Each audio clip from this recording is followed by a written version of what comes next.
Hallo ihr Lieben, willkommen zurück, willkommen zu Elianas Reise. Im letzten Kapitel haben wir erfahren, dass Klonland 3 abgerissen ist und bereits mit dem Neuaufbau begonnen wurde.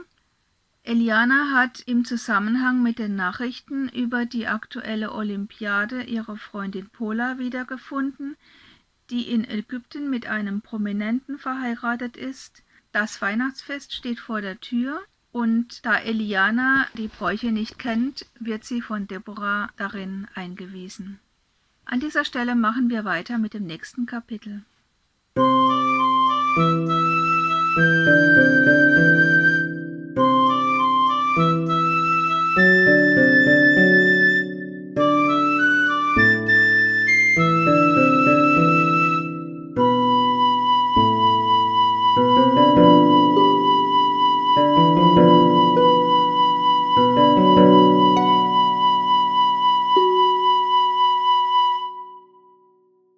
13. Kapitel Neuland.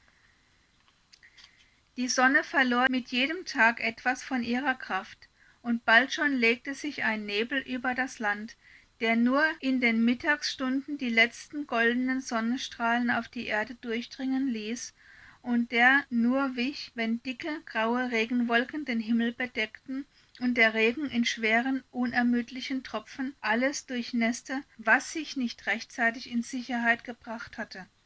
Eliana verbrachte die Tage mit den Menschen im Gemeinschaftshaus, mit Deborah, die vom Jesuskind, seiner Krippe, seinen Eltern Maria und Josef und von der Weihnachtslegende erzählte und darüber hinaus mit ihr die Überlieferungen aus seinem Leben und seinen Botschaften. David, der Musiker, übte unermüdlich mit der Gemeinschaft das Singen von Weihnachtsliedern, und es tauchte eine Vielzahl von Instrumentalisten auf, die er am Klavier begleitete. Natalie, seine Frau, brachte eine große Harfe in den Saal, in dem auch das Klavier stand, und mit geschickten Fingern entlockte sie dem Instrument eine Art von Musik, wie nur die Engel im Himmel sie sonst spielen können.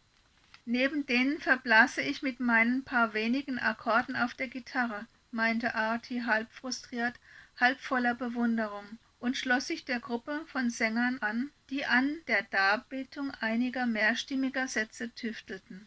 Ganz früher hatten wir einen großen Weihnachtsbaum, berichtete Deborah, aber man hat diesen Brauch um 2300 herum schon verboten, zumindest für die private Nutzung.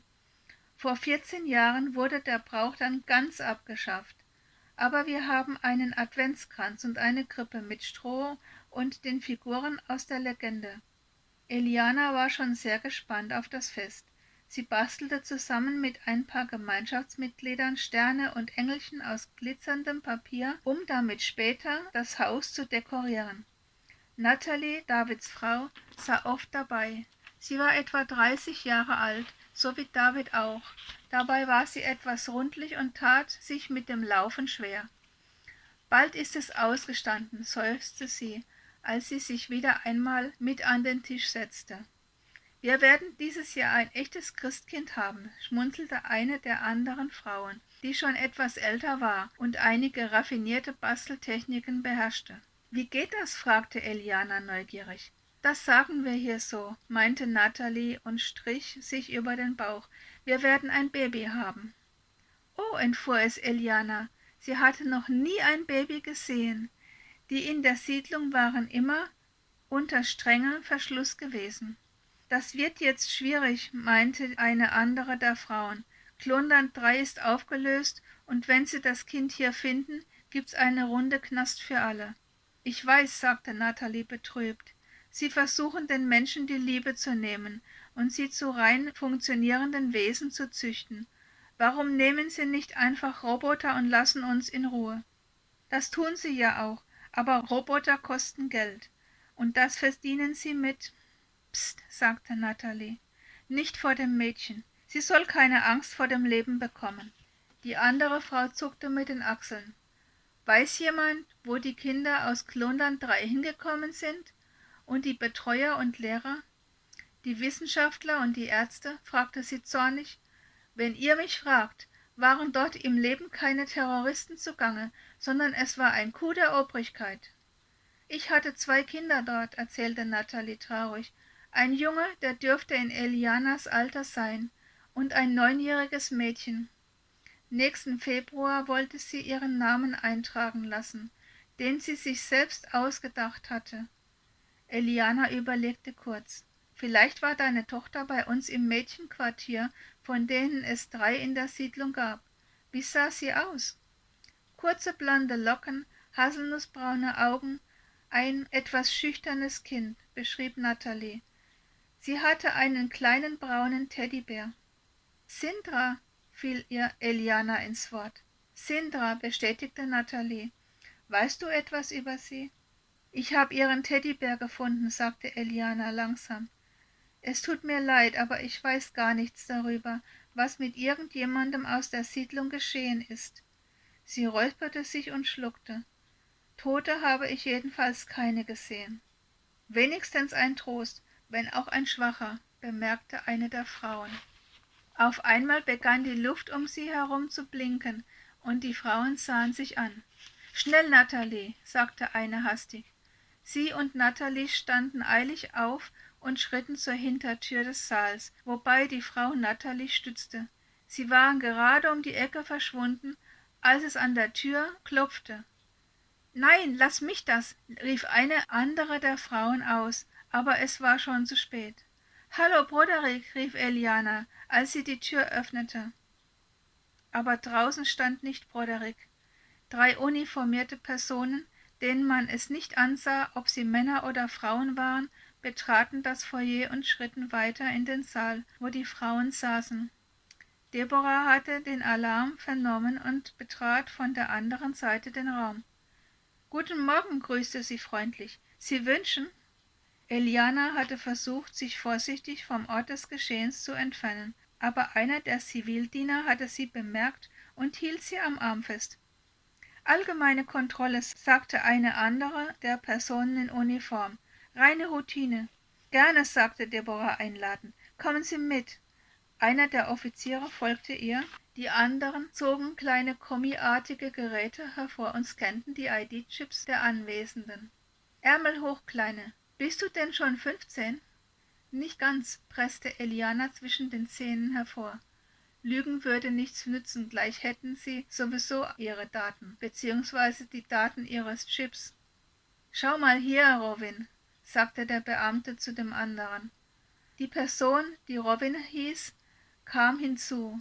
Gemeinsam blickten sie auf das Display des Kontrollgeräts. »Würdest du nicht auch sagen, dass sich das Klinikum freuen wird?« »Du bist Eliana?«, wandte sich Robin an das vor Angst zitternde Mädchen. »Ja«, sagte Eliana. »Ich bin die letzte von Klonland 3. »Du hast sicher schon einiges durchgemacht«, bemerkte Robin, »aber wir haben unsere Anweisungen.« Und zu den Frauen am Tisch gewandt, sagte der andere, »Kann bitte eine der Damen Elianas Sachen holen? Wir müssen sie mitnehmen.« Die Frauen waren wie zu Stein erstarrt. Dann aber stand eine von ihnen auf und nickte Eliana zu. »Es wird alles gut werden«, sagte sie fest.